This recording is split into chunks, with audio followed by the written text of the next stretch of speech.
En este siguiente bloque de versículos del Salmo 119, examinaremos las experiencias de David en lo que se le llamará la escuela de la aflicción de Dios.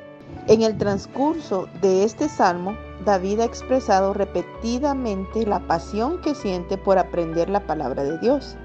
La única petición que él presenta ante Dios en esta estrofa, y la presenta 2 veces, es que él le enseñe la palabra de Dios. La escuela de la aflicción es la respuesta de Dios a la petición de David.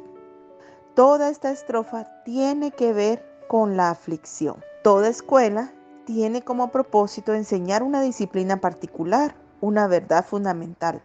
Algunas escuelas son más especializadas que otras, pero todas dependen de principios básicos. Sin estos principios, la escuela carece de propósito.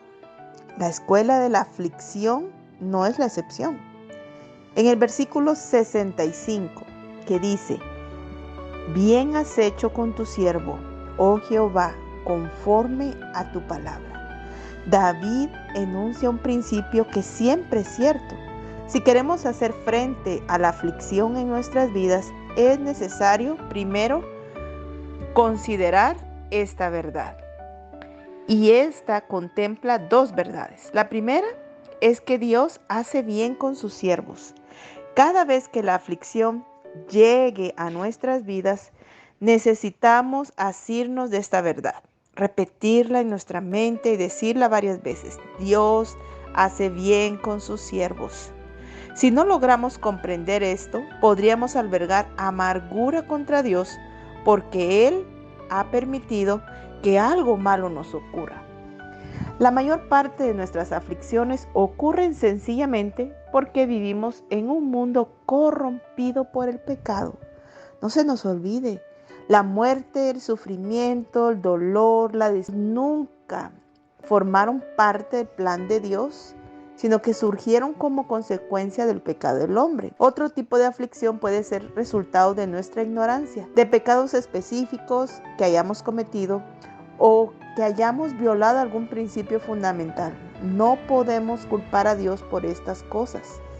En el libro de Job nos dice que Dios permitió que Satanás atacara a Job con aflicciones. Tal como Dios nunca le dijo a Job la razón de su aflicción, es necesario que reconozcamos la posibilidad de que nuestra aflicción puede ser resultado de guerra espiritual que ocurre alrededor sin que nosotros percibamos. Siempre que suframos aflicción es necesario que volvamos a la misma verdad fundamental. ¿Te recuerdas? Decir, Dios hace bien con sus siervos. Este versículo dice específicamente tu siervo. Por supuesto que Dios es paciente hacia los inconversos. Sin embargo, el día del juicio llegará en el cual la ira de Dios será derramada sobre los que se niegan a creer, pero con sus siervos, aquellos que han puesto su fe en Él y que se han comprometido a servirle, Dios hace bien. Pregúntate, ¿qué has hecho para merecer esto? No es necesariamente malo. Cuando nos encontramos en medio de una prueba y la aflicción, debiéramos hacernos una evaluación honesta para determinar si existe algún pecado específico en nuestra vida que haya sido causa del problema. Si lo hay que arreglar el asunto.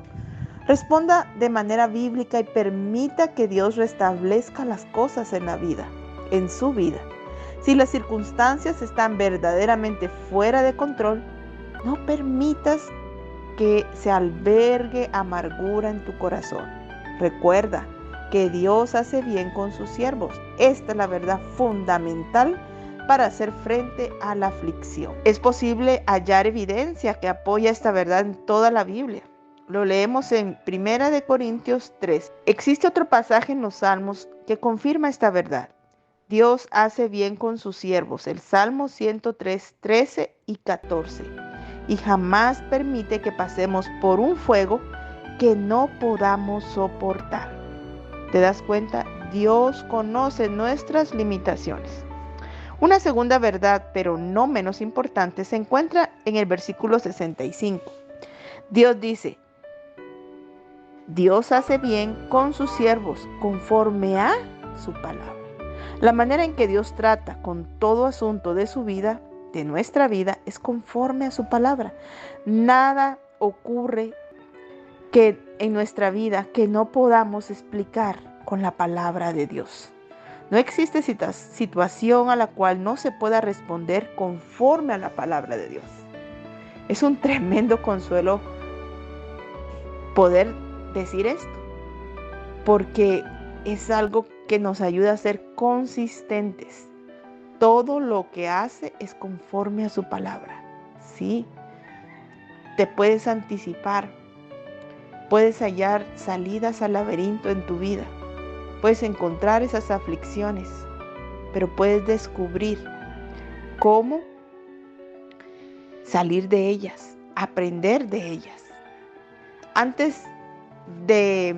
Es importante que comprendamos que Dios siempre trata con nosotros conforme a su palabra. Estos principios nos protegen contra malas actitudes, reducen la cantidad de sorpresas y muestran el punto de partida para responder a cualquier prueba. ¿Cómo? Conforme a su palabra. Dios quiere hacer algo en ti y en mí, y todo lo hará de acuerdo a su palabra, a imagen. Amén. Oremos. Padre bendito, te damos gracias por tu amor, por tu grandeza y por mostrarnos la manera tan especial y diferente de aprender a través de la aflicción.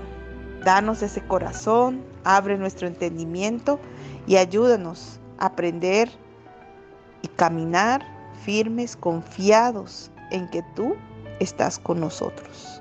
Gracias, Señor, por tu compañía y tu gran enseñanza, por la manera del corazón de David hacia tu palabra. Oramos todo en el nombre de Jesús. Amén.